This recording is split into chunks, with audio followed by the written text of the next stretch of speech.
स्वागत है आप सभी का 4 PM न्यूज नेटवर्क में। मैं हूं आपके साथ अदिति। चुनावी धांधली पर, चुनावी फर्जीवाड़े पर अब चुनाव आयोग और सत्ता पक्ष के लिए बच पाना मुश्किल है, क्योंकि अब मोदी की सहयोगी पार्टी ने इंडिया अलायंस का दामन थाम लिया है। मोदी की सहयोगी पार्टी ने चुनाव आयोग के सामने बीजेपी की पोल पट्टी खोल के रख दी है।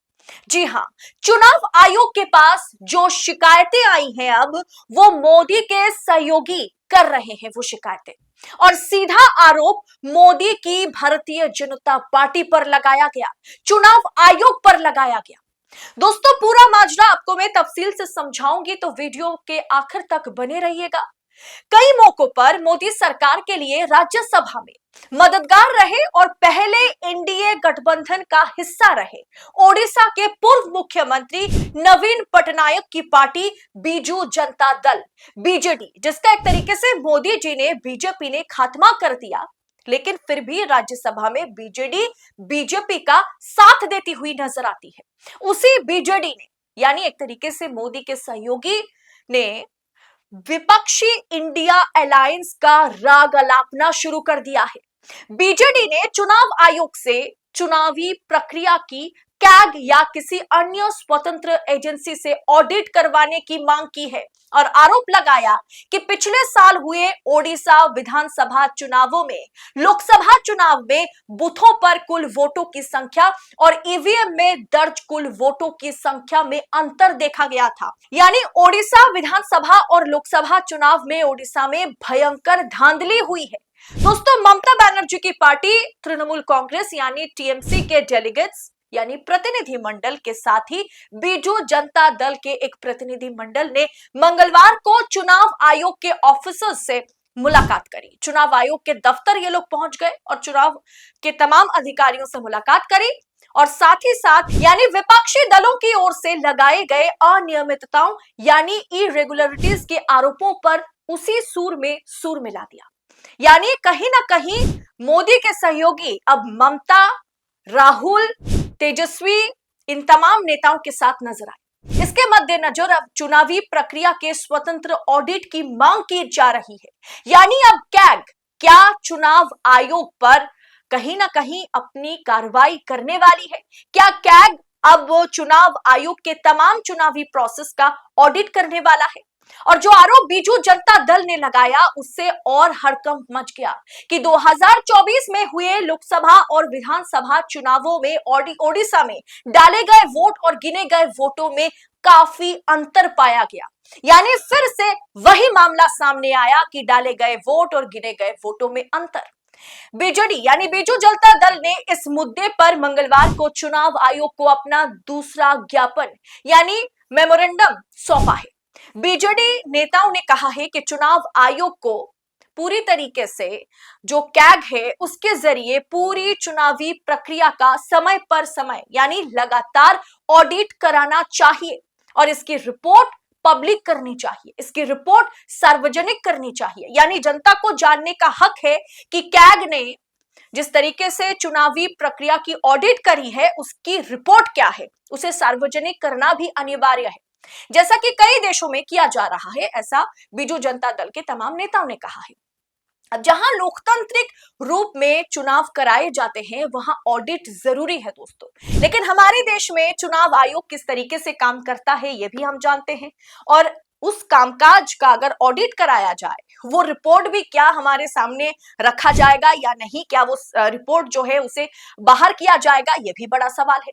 दोस्तों, पार्टी नेताओं ने यानी बीजू जनता दल के नेताओं ने चुनाव आयोग से आग्रह किया है, रिक्वेस्ट किया है कि चुनावी प्रक्रिया की एक तरीके से मतलब 100% निगरानी जरूरी है और इसके लिए नागरिक समूहों को शामिल करने के वास्ते एक तंत्र विकसित करें। यानी एक ऐसी मतलब कमिटी बनाया जाए जो आम पब्लिक की कमिटी होगी, जो पूरी तरीके से चुनावी प्रक्रिया पर नजर रखेंगे।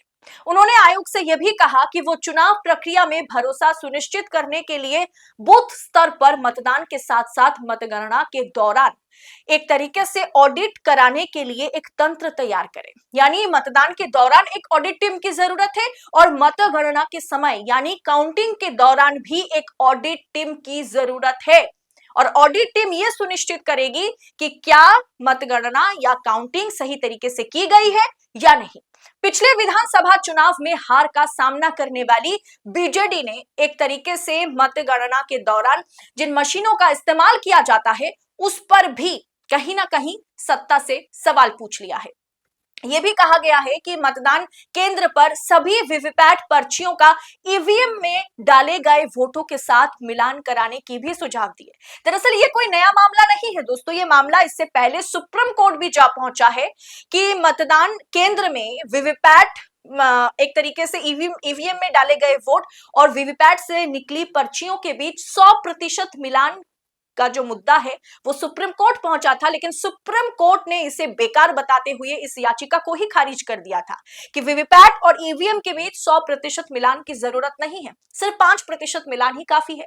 लेकिन फिर से मोदी की सहयोगी पार्टी ने, मोदी के सहयोगियों ने अब यह सवाल खड़ा कर दिया कि वीवीपैट और ईवीएम के बीच 100% मिलान कराने की जरूरत है और इस मुद्दे को चुनाव आयोग को सुनिश्चित करना होगा ताकि चुनावी प्रक्रिया में कोई धांधली ना हो। ओडिशा के सभी बूथ से फॉर्म 17C की जो प्रतियां नहीं मिलने की शिकायत करते हुए, मतलब जो प्रतियां नहीं मिली, कॉपीज नहीं मिली, उसकी शिकायत करते हुए बीजेडी ने यह भी सुझाव दिया कि जिला चुनाव अधिकारियों को निर्धारित शुल्क का भुगतान करने पर किसी भी नागरिक को फॉर्म 17C भाग 1 और 2 तथा सभी वीवीपैट पर्चियों की जो कॉपीज है वो उपलब्ध कराने की जरूरत है 30 दिन की समय सीमा के भीतर ही। और ये 30 दिन का समय सीमा जो है इसे भी निर्धारित किया जाए कि कोई अगर 17C पार्ट 1 और पार्ट 2 की कॉपी मांगे तो 30 दिन के भीतर वो कॉपी उसे मुहैया कराए चुनाव आयोग। अब साथ साथ पार्टी प्रतिनिधि मंडल ने, यानी पार्टी की डेलीगेशन टीम की ओर से सौंपे गए ताजा ज्ञापन में दिसंबर 2024 में चुनाव आयोग को दिए गए जो फर्स्ट ज्ञापन रहा उसका भी जवाब देने के लिए कहा गया है कि हमने जो फर्स्ट ज्ञापन आपको सौंपा था उसका भी आप जवाब दीजिए। काफी मतलब लगभग 2-3 महीना हो चला है, आप किसी भी सवाल का जवाब देने से बचते हैं, तो दया करके हमारा जो पहला ज्ञापन है उसका आप जवाब दीजिए। इसमें कहा गया था कि बीजेडी को इस मुद्दे पर चुनाव आयोग से कोई जवाब नहीं मिला है, इसलिए दूसरा ज्ञापन उन्होंने फिर से सबमिट किया मंगलवार को। हालांकि बीजू जनता दल के नेता जो रहे अमर पटनायक ने बाद में संवाददाताओं से, यानी प्रेस कॉन्फ्रेंस के दौरान मीडिया से बातचीत करते हुए कहा कि सोमवार रात को ही चुनाव आयोग से जवाब मिला है। पार्टी इसका विस्तृत अध्ययन अभी तक नहीं कर पाई, लेकिन उन्होंने साथ में यह भी कहा ये जो जवाब है ना ये दरअसल मतलब गंभीर चिंता पैदा करता है, क्योंकि ये एक ऑटोमेटेड जवाब है। होता है ना कि हम किसी को मतलब किसी कंपनी में अगर मैसेज करते हैं तो या मेल करते हैं तो एक ऑटोमेटिक रिप्लाई आ जाता है कि ठीक है, thank you for connecting with us. तो उसी तरीके से एक मैसेज का या एक रिप्लाई जो है वो ऑटोमेटेड रिप्लाई जो है चुनाव आयोग की तरफ से बीजू जनता दल को मिला है। अब दोस्तों एपिक नंबर पर भी कांग्रेस और तृणमूल कांग्रेस यानी राहुल गांधी और इधर ममता बनर्जी के तमाम सांसद ने संसद में इस मुद्दे को उठाया है। कांग्रेस और तृणमूल कांग्रेस के सांसदों ने मतदाता पहचान पत्र क्रमांक यानी एपिक नंबर के जो दोहरे चरित्र है, जिस तरीके से उसका डुप्लीकेसी को सामने रखा है, उस मुद्दे पर भी लगातार चुनाव आयोग से सवाल पूछा है। और इस मुद्दे को उठाते हुए बीजू जनता दल के नेताओं ने भी चुनाव आयोग के मतलब चुनाव आयोग के ऑफिसर से जब बीजू जनता दल के डेलीगेशंस मिले तो उन्होंने भी यह सवाल उठाया कि इस एपिक नंबर वाले मुद्दे पर भी आपको जवाब देना चाहिए, आपको जवाब देने की जरूरत है, क्योंकि एपिक नंबर का जो घपलेबाजी सामने मतलब आप एक तरीके से एक्सपोज हो गई है, उस मुद्दे पर आप जवाब दीजिए।